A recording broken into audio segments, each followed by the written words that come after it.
Do not travel to Iran. U.S. State Department issues warning, cautions Americans of severe risks. The U.S. State Department has issued a fresh advisory urging American citizens, particularly Iranian Americans, to avoid all travel to Iran, citing continued severe risks posed by the Iranian regime. As part of a new public awareness campaign, the department emphasized that Iran does not recognize dual nationality and routinely denies detained U.S. citizens access to consular services. And while the bombing has stopped, that does not mean it is safe to travel to Iran. It is not, the department said in a stark statement. To reinforce the message, the State Department has launched a dedicated website, state.gov. Do not travel to Iran, providing detailed information about the risks and the regime's practice of arbitrarily detaining individuals with U.S. ties. The move comes amid growing concerns over Iran's treatment of dual nationals and follows several high-profile detentions of Iranian Americans in recent years.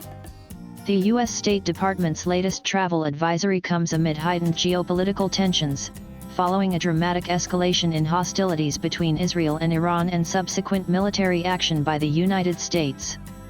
The conflict erupted on June 13 when Israel launched Operation Rising Lion, a series of extensive airstrikes targeting Iran's nuclear facilities in Natanz and Fordow, missile production sites, and Islamic Revolutionary Guard Corps IRGC command centers.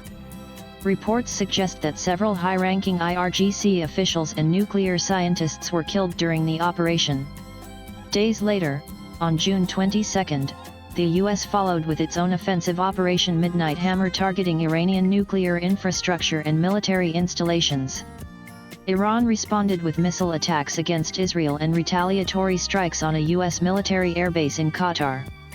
Tehran has strongly condemned the Israeli and American actions, labeling them as violations of international law and the United Nations Charter.